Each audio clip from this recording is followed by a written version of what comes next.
ಇವತ್ತಿನ ಬಾಳ ಬೆಳಕು ಕಾರ್ಯಕ್ರಮದಲ್ಲಿ ನಮ್ಮ ಜೊತೆಗಿದ್ದಾರೆ ನಾಗಲಕ್ಷ್ಮಿ MS ಅವರು. ಮೇಡಮ್ ನಮಸ್ಕಾರ. ನಮಸ್ಕಾರ ಸರ್. ಆಕಾಶವಾಣಿಗೆ ನೀವು ಈಗ ಬಂದಿದ್ದೆ ಮೊದಲ ಅಥವಾ ಈ ಹಿಂದೆ ಯಾವಾಗಾದ್ರೂ ಬಂದಿದ್ರಾ? ಇಲ್ಲ ಸರ್, ನಾನು ಬೆಂಗಳೂರು ಆಕಾಶವಾಣಿಗೆ ಇದೆ ಮೊದಲು, ಆದರೆ ಚಿತ್ರದುರ್ಗ ಆಕಾಶವಾಣಿಯಲ್ಲಿ ನಾನು 3 ವರ್ಷ ಕಲಾವಿದೆಯಾಗಿ ಸೇವೆ ಸಲ್ಲಿಸಿದ್ದೀನಿ.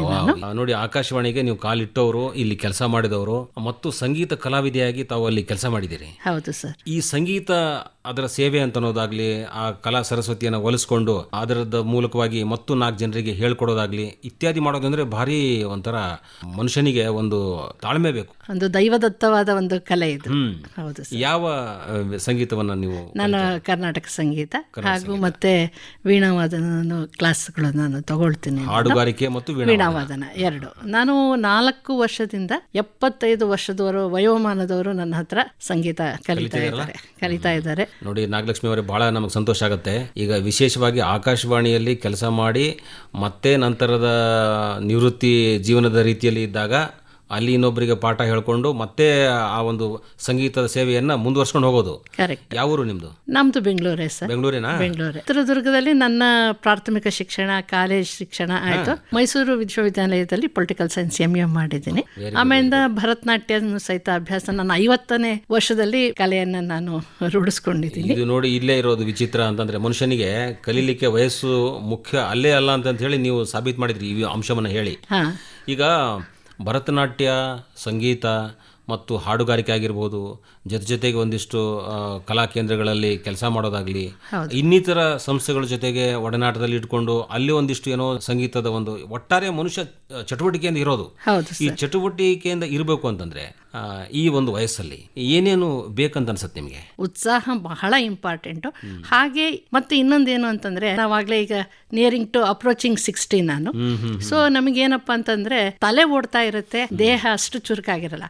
ಆದ್ರೂ ಸಹಿತ ಮೈಂಡ್ ಅಂಡ್ ಬಾಡಿನ ಕೋಆರ್ಡಿನೇಟ್ ಮಾಡ್ಕೊಂಡು ಈಗ ನಾನೇ ಕೆಲವೊಂದನ್ನೆಲ್ಲ ಕೊರಿಯೋಗ್ರಾಫ್ ಮಾಡ್ತೀನಿ ಚಿಕ್ಕ ಮಕ್ಕಳಿಗೆ ಡ್ಯಾನ್ಸ್ಗೆ ಹೇಳ್ಕೊಡ್ಬೇಕಾದ್ರೆ. ಸೊ ಹಾಗಾಗಿ ಇದೆಲ್ಲ ನಡೀತಾ ಇದೆ. ಇಲ್ಲ, ನಿಮಗೆ ಈಗ ವಯಸ್ಸಿನ ಒಂದು ಅಂಶ ಹೇಳೋಂಗೆ ಇಲ್ಲ, ಯಾಕಂದ್ರೆ ನೀವು ತುಂಬಾ ಕೆಲಸ ಮಾಡ್ತಾ ಇದ್ದೀರಿ.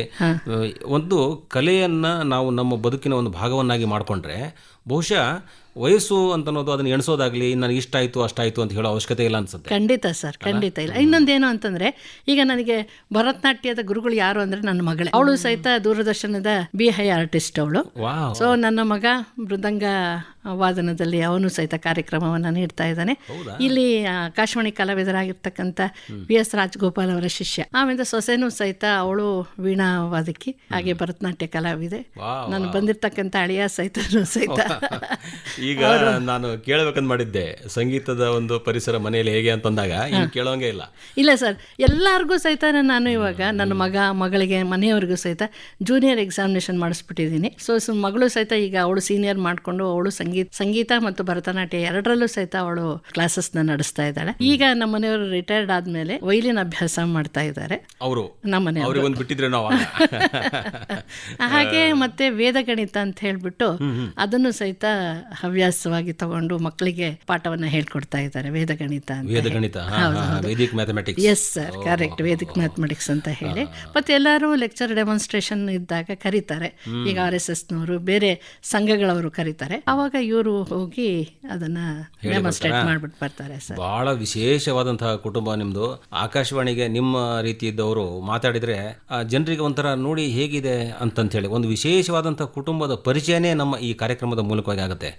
ಬಾಳ ಬೆಳಕು ಕಾರ್ಯಕ್ರಮದಲ್ಲಿ ನಿಜವಾಗ್ಲೂ ಉತ್ತಮ ರೀತಿಯ ಬಾಳನ್ನ ನಡೆಸಬೇಕಂದಾಗ ಇಡಿಯಾದಂತಹ ಕುಟುಂಬ ಎಲ್ಲಾ ಸದಸ್ಯರು ಬೇರೆ ಬೇರೆ ರೀತಿಯಲ್ಲಿ ತಮ್ಮನ್ನು ತಾವು ತೊಡಸ್ಕೊಂಡಿರ್ಬೇಕು. ಮತ್ತೆ ವಿಶೇಷವಾಗಿ ಈ ರೀತಿಯಾದಂತಹ ಕಲೆ ಇದೆಯಲ್ಲ ಅದನ್ನ ಮೈಗೂಡಿಸ್ಕೊಂಡಿರ್ಬೇಕು. ನಾಗಲಕ್ಷ್ಮಿ ಅವರೇ, ಒಂಥರ ಹಿಂದಿನ ಕೆಲವು ದಿನಗಳು ಈಗ ಈ ಸಂಗೀತ ನಮ್ಗೆ ಕಲಿಬೇಕಂತ ಯಾಕೆ ಅನಿಸ್ತು ಅಂತ ಏನೇನೋ ಇರ್ತದೆ, ಅದಕ್ಕೆ ಉದಾಹರಣೆ ಕಾರಣಗಳು ಇರ್ತವೆ. ಹೇಗೆ ಶುರು ಆಯ್ತು ಈಗ ಸಂಗೀತದ ಒಂದು? ನಮ್ಮ ತಾಯಿ ಸ್ವಲ್ಪ ಮಟ್ಟಿಗೆ ಸಂಗೀತವನ್ನ ಕಲ್ತಿದ್ರು ಅಂತ ಹೇಳಕ್ ಆಗೋದಿಲ್ಲ. ಆಗಿನ ಮಟ್ಟಿಗೆ ಒಂದು ಸಂಪ್ರದಾಯ ಗೀತೆಗಳನ್ನ ಹಾಡ್ತಾ ಇದ್ರು. ಸೊ ನಮ್ಮ ತಂದೆ ಗಮಕ ವ್ಯಾಖ್ಯಾನವನ್ನು ಮಾಡ್ತಾ ಇದ್ರು. ಸೊ ನಮ್ಮ ತಾಯಿ ಮುಖಾಂತರ ನಾನು 2ನೇ ಕ್ಲಾಸಲ್ಲಿ ಇದ್ದಾಗ ನಾನು ಸಂಗೀತ ಸೇರ್ಕೊಂಡಿದ್ದು. ಇನ್ನೂ ಕಲಿಕೆ ನಿರಂತರ ಸಲಹೆ ಇದ್ದೀನಿ ಅದನ್ನ ನಾನು. ಅಂದ್ರೆ ತಾಯಿಯಿಂದ ಒಂಚೂರು ಬಂತು ಅಂತ ಅದ್ರ ನಾವು ಹೇಳ್ತೀವಿ ನಿಜ, ಕಲ್ತು ಬಿಟ್ಟೆ ನಾವು ಎಲ್ಲವನ್ನು ನಮ್ಮದನ್ನಾಗಿ ಮಾಡ್ಕೋಬಹುದು ನಿಜ.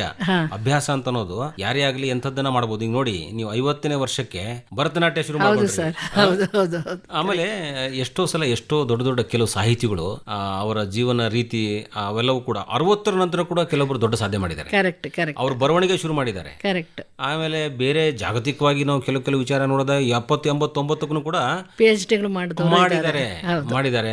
ಮೊನ್ನೆ ನಾವು ಇತ್ತೀಚೆಗೆ ಸೋಷಿಯಲ್ ಮೀಡಿಯಾದಲ್ಲಿ ಓದ್ತಾ ಇದ್ವಿ, ಕೆಲವೊಬ್ರು ಡಾಕ್ಟರ್ ಆಗಿದ್ದಾರೆ. ಅವ್ರಿಗೆ ಅದಕ್ಕೆ ವಯಸ್ಸು ಮಿತಿ ಇಲ್ಲಲ್ಲ. Correct sir, correct. ಇವೆಲ್ಲ ಕಲಿಬೇಕಂತಂದಾಗ ಸಮಯ ಹೊಂದಾಣಿಕೆ ಮಾಡ್ಕೋಬೇಕಾಗತ್ತೆ.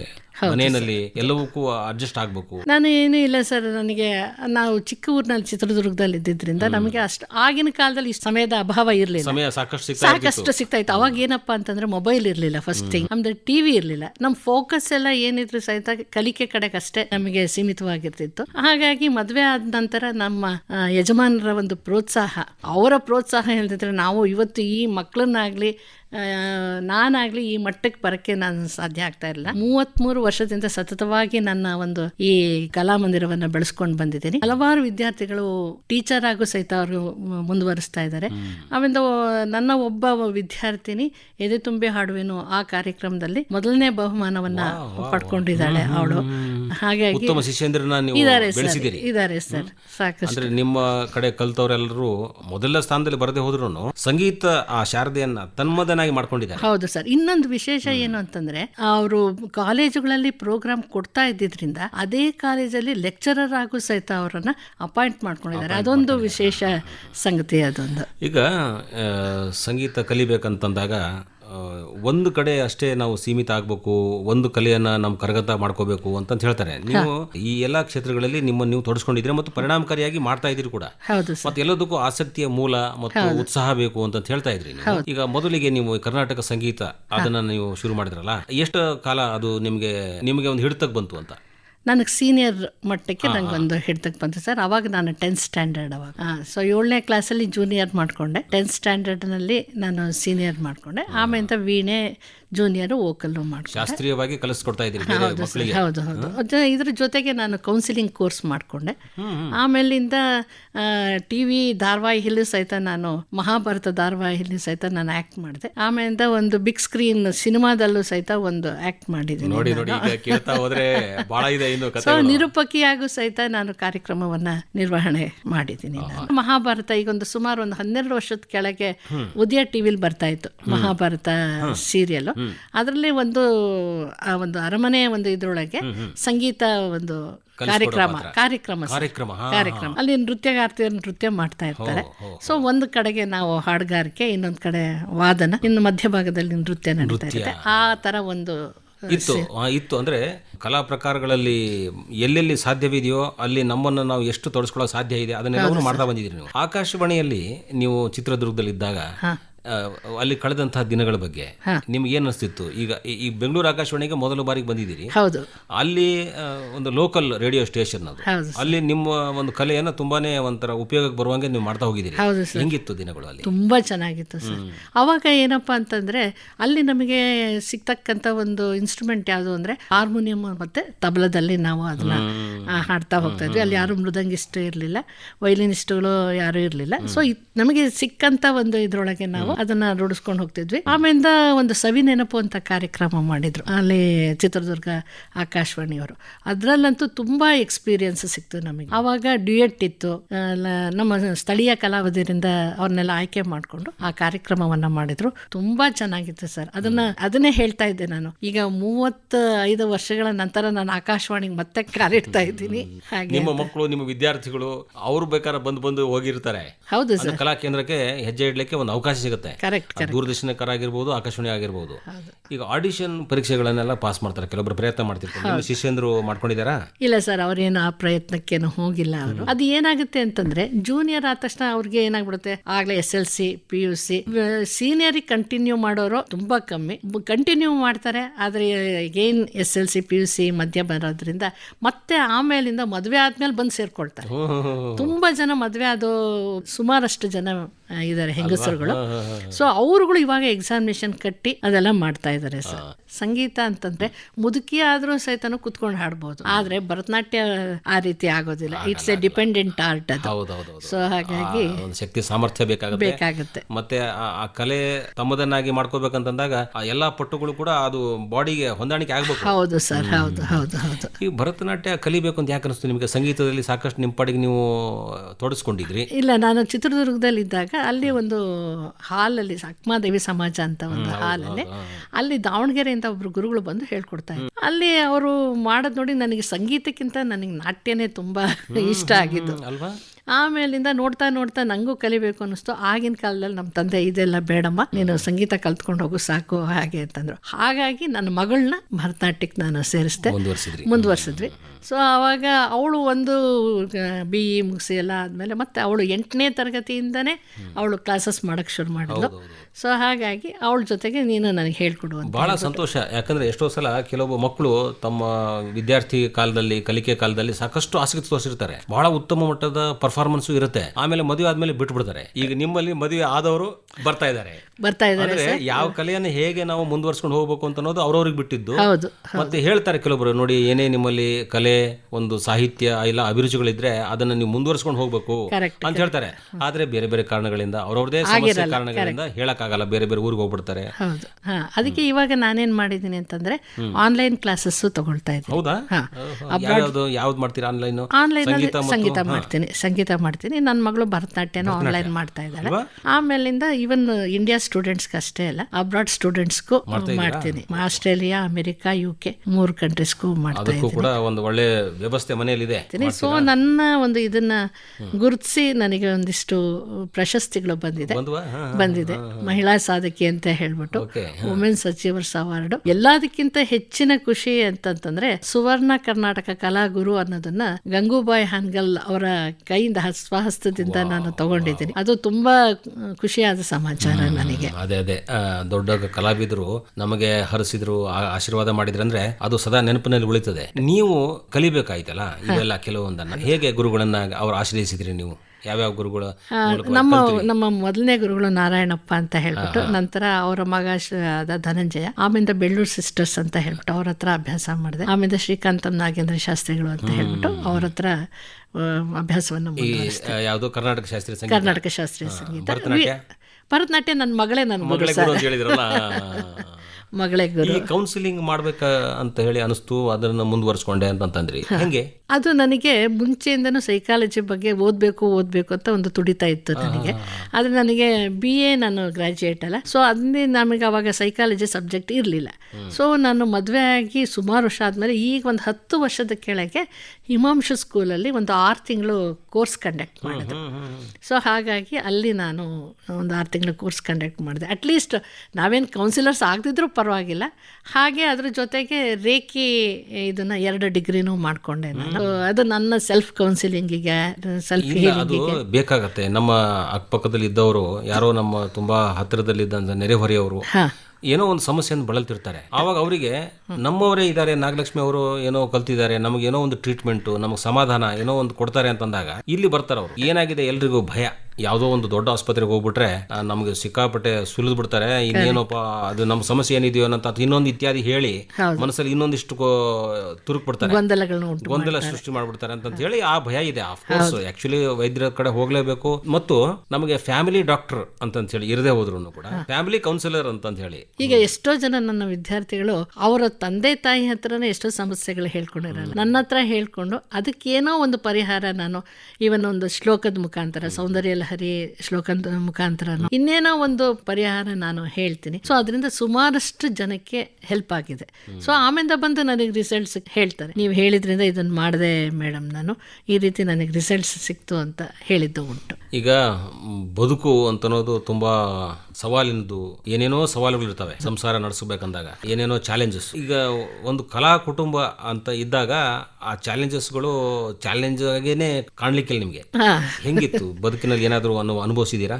ಇಲ್ಲ ಸರ್, ಆ ಥರ ಏನು ನನಗೆ ಆ ಥರ ಪ್ರಾಬ್ಲಮ್ ಬರಲಿಲ್ಲ. ಈವನ್ ತಾಯಿ ಮನೇಲಿದ್ದಾಗಲೂ ಸಹಿತ ನಮ್ಮ ತಂದೆ, ನಮ್ಮ ಅಣ್ಣ, ನಮ್ಮ ತಾಯಿ ಎಲ್ಲ ತುಂಬ ಸಹಕಾರ ಕೊಡ್ತಿದ್ರು. ಮದುವೆ ಆಗಿ ಬಂದಮೇಲೂ ಸಹಿತ ನಮ್ಮ ಅತ್ತೆ, ನಾನು ಯಾವುದೇ ಕಾರ್ಯಕ್ರಮ ಇರಲಿ ಅವರು ಸಹಿತ ನಮ್ಮ ಜೊತೆಗೆ ಬಂದು ಕಾರ್ಯಕ್ರಮದಲ್ಲಿ ಭಾಗಿಯಾಗ್ತಾ ಇದ್ರು.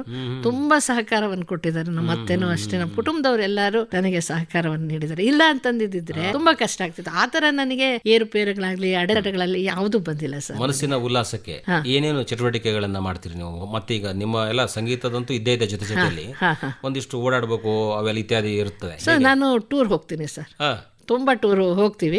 ಸೊ ಅಲ್ಲಿ ಹೋದಾಗ ಏನು ಮಾಡ್ತೀವಿ ಅಂದರೆ ಕೆಲವೊಂದು ಸ್ಪಾಟ್ಗಳನ್ನ ಶೂಟ್ ಮಾಡ್ತೀವಿ. ಇವಾಗ ಎಲ್ಲೋ ಒಂದು ಗಾರ್ಡನ್ ಇರುತ್ತೆ, ಸೊ ಅಲ್ಲಿ ಒಂದು ನಮ್ಮ ಸಂಗೀತನ ಅಳವಡಿಸ್ಕೊಂಡು ಕನ್ನಡ ಚಿತ್ರಗೀತೆ ಹೂವು ಚೆಲುವೆಲ್ಲ ನಂದೆಂದಿತು ಅಂತ ಹೇಳ್ಬಿಟ್ಟು ಅದೊಂದು ಹಾಡು, ಎಲ್ಲೋ ಒಂದು ಕಮಲ ಕಾಣುತ್ತೆ. ಸೊ ಅದು ಮತ್ತೆ ಹಳೆ ಕನ್ನಡ ಕೂಡ ಸೌಂದರ್ಯವನ್ನ ಕಾಣ್ತೀರಿ ನೀವು. Correct sir, correct.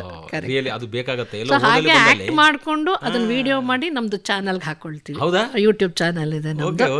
ಸೊ ಹಾಗಾಗಿ ಎಲ್ಲಿ ಹೋದ್ರು ಸಹಿತ ಶಿಷ್ಯಂದ್ರಿದ್ರೆ ಅವ್ರ ಜೊತೆಗೂಡಿ ಶೂಟ್ ಮಾಡ್ತೀವಿ. ಸೊ ನಾನು ಒಬ್ಬ ನಾಟ್ಯನೂ ಬರುತ್ತೆ. ನೀವೇನಾರ ಡ್ಯಾನ್ಸ್ ಮಾಡ್ತೀರಾ? ಮಾಡ್ತಾ ಇದ್ದೆ ಸರ್. ಈಗ ವಯಸ್ಸಾಯ್ತು ಅಂತಲ್ಲ, ವಯಸ್ಸಾದ ನಂತರನೇ ಏನೇನೋ ಶುರು ಮಾಡ್ಕೊಂಡು ಅದ್ರ ಬಗ್ಗೆ ಯಾವುದೇ ಮುಜುಗರನೂ ಬೇಡ. ಖಂಡಿತ ಇಲ್ಲ ಸರ್. ಹಾಗೆ ಅಂದ್ರೆ ಒಂದು ಪ್ರವಾಸವನ್ನ ನಾವು ಖುಷಿಯನ್ನ ಅನುಭವಿಸ್ಬೇಕಂತಂದ್ರೆ ಅಲ್ಲಿ ನಮ್ಮನ್ನು ನಾವು ತೊಡಸ್ಬೇಕು ಅಲ್ಲ. ಸುಮ್ಮನೆ ಹೋಗಿ ನೋಡೋದು, ಬಸ್ ಹತ್ತೋದು ಮತ್ತೆ ಬರೋದು, ಮುಂದಿನ ಸ್ಥಳಕ್ಕೆ ಹೋಗೋದು, ಗೈಡ್ ಕರೀತಿರ್ತಾರೆ, ಬರ್ರಿ ಅಂತಾರೆ, ಇಷ್ಟು ಸಮಯ ಕೊಟ್ಟಿದ್ದೀವಿ ಅಂತ ಹಿಂಗೆ ನೋಡ್ತಾ ನೋಡ್ತಾ ಬಂದ್ಬಿಡ್ತೀವಿ. ಇಲ್ಲ ಸರ್, ಸಮಯನೂ ಇರಲ್ಲ ಅಲ್ಲಿ. ಹೌದು, ವಿಯೆಟ್ನಾಂಗೆ ಹೋದಾಗ ಅಲ್ಲಿ ಸೋಲ್ಜರ್ಸ್ ಎಲ್ಲ ಅಡ್ಕೊಳಕ್ ಒಂದು ಕಂದಕ ಇದೆ. ಅದು ಸುಮಾರು ಒಂದು 30-35 ಹುಡುಗರು ಹೆದರ್ಕೊಂಡು ಈಚೆ ಬಂದ್ಬಿಟ್ರು. ಇದೇನಪ್ಪ 30-35 ವರ್ಷದ ಹುಡುಗರು ಹೆದರ್ಕೊಂಡು ಈಚೆ ಬರ್ತಾ ಇದಾರಲ್ಲ ಹಾಗೆ ಅಂದ್ಕೊಂಡು ಸರಿ ಏನಾರು ಆಗಲಿ ಅಂತ ಹೇಳ್ಬಿಟ್ಟು ಒಳಗೆ ಹಿಡಿದು 15 ಅಡಿ ಕೆಳಗೆ ಹೋಗ್ಬೇಕು. ಅದು ನಮ್ಗೆ ಎಷ್ಟು ಒಂದು ಹಂತದಲ್ಲಂತೂ ನನಗೆ ಕಾಲೇ ಸಿಗ್ಲಿಲ್ಲ. ಹಾಗೆ ಸ್ಲೈಡ್ ಮಾಡ್ಕೊಂಡು ಕೆಳಗೆ ಹೋಗಿ ಬಕ್ಕೊಂಡು ಆಮೇಲಿಂದ ಈಚೆ ಬಂದಿದ್ದ. ನೋಡಿ, ಜೀವನದಲ್ಲಿ ಸಾಹಸ ಪ್ರವೃತ್ತಿ ಇರಬೇಕು, ಮನೋಭಾವ ಹಂಗಿರ್ಬೇಕು ಅಂದಾಗ ಜೀವನ ನಮಗೆ ಕಠಿಣ ಅನ್ಸಲ್ಲ. ನೀವು ಈಗ ಮಾತಾಡ್ತಾ ಇರೋ ರೀತಿ ನೋಡಿದ್ರೆ ಯಾಕೆ ನಿಮ್ಮ ಜೀವನ ಎಷ್ಟು ಉಲ್ಲಾಸಮಯವಾಗಿದೆ ಅಂತಂದ್ರೆ ಇವೆಲ್ಲವನ್ನೂ ಕೂಡ ನೀವು ಚಾಲೆಂಜ್ ಆಗಿ ತಗೊಂಡಿದ್ರಿ ಮತ್ತೆ ಸರಳವಾಗಿ ಮಾಡ್ಕೊಂಡಿದ್ದೀರಿ. ಹೌದು ಸರ್. ಆಮೇಲೆ ಇನ್ನೊಂದು ಹೇಳಬೇಕು ಅಂತಂದ್ರೆ ಶ್ರೀಲಂಕಾಗೆ ಹೋಗಿದ್ವಿ. ಅಲ್ಲಿ ರಾವಣನ ಒಂದು ಬೆಟ್ಟ ಇದೆ, ರಾವಣನ ಅರಮನೆ. ಅದು ಸುಮಾರು 1200 ಮೆಟ್ಲು. ಅದನ್ನ ಹತ್ತಿ ಅಲ್ಲೂ ಸಹಿತ ಒಂದು ಮಾನೋ ಆಕ್ಟಿಂಗ್ ಮಾಡಿ ರಾವಣಂದ ಒಂದು ಎತ್ತರಕ್ಕೂ ಹೋಗಿದಿರಿ, ಆಳಕ್ಕೂ ಹೋಗಿದಿರಿ. ಹೌದು ಸರ್, ಹೌದು ಹೌದು. ಸೊ ಎಲ್ಲೆಲ್ಲಿ ಓಡಾಡಿದ್ರಿ? ಮತ್ತೀಗ ಶ್ರೀಲಂಕಾ ಅಂದ್ರಿ, ವಿಯೆಟ್ನಾಂ ಅಂದ್ರಿ, ಮೊನ್ನೆ ಬಾಲಿಗೆ ಹೋಗಿದ್ವಿ, ಆಮೇಲೆ ನೇಪಾಳಕ್ಕೆ ಹೋಗಿದ್ವಿ, ದುಬೈಗೆ ಹೋಗಿದ್ವಿ. So super super. ಬಹಳ ಖುಷಿ ಆಗತ್ತೆ. ಜೀವನ ಅಂದ್ರೆ ಹಿಂಗಿರ್ಬೇಕು ಅಂತ ಹೇಳಿ ಮಾದರಿಯಾಗಿ ನೀವು ಜೀವನ ನಡೆಸ್ತಾ ಇದ್ದೀರಿ. ಈಗ ಇವೆಲ್ಲವನ್ನು ಸರಿದೂಗಿಸ್ಕೊಂಡು ನಗನಗ್ತಾ ಮುಂದೆ ಹೋಗ್ಬೇಕು. ಸಮಸ್ಯೆಗಳು ಅಂತ ಅನ್ನೋದು ಯಾರಿಗೂ ಬಿಟ್ಟಿಲ್ಲ. ಆದ್ರೆ ಆ ಸಮಸ್ಯೆಯನ್ನ ಇದು ಒಂದು ಸಣ್ಣ ಸಮಸ್ಯೆ ಅಂತ ಹೇಳಿ ಹೇಳ್ಕೊಳ್ಳೋ ಮನೋಭಾವ ಕೂಡ ಬೇಕಾಗತ್ತೆ. ಹೌದು ಹೌದು, ಆ ತರ ಏನು ಹೇಳ್ಕೊಳಕ್ ಹೋಗೋದಿಲ್ಲ. ಹೌದೌದು, ಕರೆಕ್ಟ್. ಸಮಸ್ಯೆ ಹೇಳ್ಬಾರ್ದು, ನಗನಾಗ್ತಾ ಇರ್ಬೇಕು. ಮತ್ತೆ ಅಲ್ಲ, ಇನ್ನೊಂದು ಏನಾಗುತ್ತೆ ಅಂತಂದ್ರೆ ನನ್ನ ಒಂದು ಫ್ರೀ ಟೈಮ್ ಅಲ್ಲಿ ಕೆಲವೊಂದು ದೇವನಾಮಕ್ಕೆ, ಒಂದು ಜಾನಪದ ಗೀತೆಗಳಿಗೆ ನಾನು ರಾಗ ಹಾಕ್ತಾ ಹೋಗ್ತೀನಿ, ಅದನ್ನ ಹೇಳ್ಕೊಡ್ತಾ ಬರ್ತೀನಿ. ಈಗ ನಮ್ ಕೇಳುಗರು ಅಂತಿರ್ಬೋದು, ಇಷ್ಟು ಸಂಗೀತ ಕಲಾವಿದರು ಅವರು ಒಂದಿಷ್ಟು ಹಾಡಿಸಬಾರ್ದ ಅಂತ ಇರ್ಬೋದು ಸುಮ್ಮನೆ. ಸೊ ಇತ್ತೀಚೆಗೆ ನಾನು ಒಂದು ರಾಗ ಸಂಯೋಜನೆ ಮಾಡಿದಂತ ಒಂದು ಸಣ್ಣ ಒಂದು ಇದು, ಮೂಗಿನಲ್ಲಿ ಇರಬೇಕು ಮುತ್ತಿನ ಪಟ್ಟು, ಕಿವಿಯಲ್ಲಿ ಇರಬೇಕು ವಜ್ರದೊಲ್ಲೆ, ಅದ್ರ ತಾಳದಲ್ಲಿ ಇರಬೇಕು ಝುಮ್ಕಿಲೊಲ್ಲಕು, ನಾವು ಹೆಚ್ಚೇನು ಓಡ್ಬೇಕು ಕೇಳೋದಿಲ್ರಿ, ನೀವು ಏನು ಸಾಲ ಮಾಡಿ ತರಬೇಕಿಲ್ರಿ, ನಾವು ಹೆಚ್ಚೇನು ಓಡ್ಬೇಕು ಕೇಳೋದಿಲ್ರಿ. ಇದು ಹೀಗೆ ಅಂದ್ರೆ ಬಹಳ ಸ್ವಲ್ಪ ವಿನೂತನವಾಗಿ ಇರಬೇಕು ಅಂತದನ್ನು ಕೂಡ ಪ್ರಯತ್ನ ಮಾಡ್ತಿರ್ಬೇಕು. ಬೇರೆ ಸಾಮಾನ್ಯ ಗೀತೆಗಳಿಗೆ ನಾವು ರಾಗ ಸಂಯೋಜನೆ ಮಾಡೋದಾಗ್ಲಿ ಅದನ್ನೆಲ್ಲ ಮಾಡಬಹುದು. ಭಾವಗೀತೆ ಅಂದ್ರೆ ಬಹುತೇಕ ಅದು ಒಂಥರ ಒಂದೊಂದು ರಾಗದಲ್ಲಿ ಹೇಗೆ ಹೊಂದಾಣಿಕೆ ಆಗತ್ತೆ ಭಾವ ನೋಡಿಕೊಂಡು ಸಂಯೋಜನೆ ಮಾಡಬಹುದು. ಹೌದು ಸರ್. ಅವಾಗೆಲ್ಲ ಚಿತ್ರದುರ್ಗ ಆಕಾಶವಾಣಿಯಲ್ಲೆಲ್ಲ ನೀವು ಕ್ಯಾಸೆಟ್ ರಾಗಗಳನ್ನ ನೀವು ಮಾಡೋ ಹಾಗಿಲ್ಲ. ಅವಾಗ ಸುಮಾರಷ್ಟು ರಾಗ ಸಂಯೋಜನೆ ಇದೆ. ಅಂದ್ರೆ ಆಗ್ಲೂ ಈಗಲೂ ಕೂಡ ಆಕಾಶವಾಣಿ ಒಂದು ಶ್ರೇಷ್ಠತೆಯನ್ನ ಕಾಪಾಡ್ಕೊಂಡು ಬಂದಿದೆ. ಹೌದು ಸರ್. ಬಹುಶಃ ಒಟ್ಟು ನಿಮ್ಮ ಒಂದು ಜೀವನದ ಈ ಪ್ರಯಾಣದಲ್ಲಿ ಸಾಕಷ್ಟು ಒಳ್ಳೆಯ ರೀತಿಯಾದಂಥ ಅನೇಕ ಕಲೆಗಳನ್ನು ನಿಮ್ಮ ಪಾಡಿ ನೀವು ನಿಮ್ಮದನ್ನ ಮಾಡಿಕೊಂಡು ಒಳ್ಳೆಯ ರೀತಿಯ ಬಾಳು ಅಂತಂದ್ರೆ ಒಂದು ಬೆಳಕಿನ ರೀತಿಯಲ್ಲಿ ಇದೆ ಅಂತ ಅನ್ಕೊಂಡಿದ್ದೀನಿ. ಹೌದು, ಸಾಕಷ್ಟು ರಾಷ್ಟ್ರೀಯ ಅಂತಾರಾಷ್ಟ್ರೀಯ ವೇದಿಕೆಗಳಲ್ಲೂ ಸಹಿತ ಕಾರ್ಯಕ್ರಮ ನೀಡಿದ್ದೀನಿ. ಹೌದು, ಬಹಳ ಸಂತೋಷ ಆಗುತ್ತೆ. ತುಂಬಾ ಧನ್ಯವಾದಗಳಮ್ಮ. ಓಕೆ ಸರ್, ನನಗಿಲ್ಲಿ ಅವಕಾಶ ಮಾಡಿಕೊಟ್ಟಂತಹ ಬೆಂಗಳೂರು ಆಕಾಶವಾಣಿ ಕೇಂದ್ರದವರಿಗೆ ಸಹಿತ ನನ್ನ ಹೃತ್ಪೂರ್ವಕವಾದ ವೈಯಕ್ತಿಕವಾದ ಅಭಿನಂದನೆಗಳನ್ನ ನಾನು ಸಲ್ಲಿಸ್ತೀನಿ.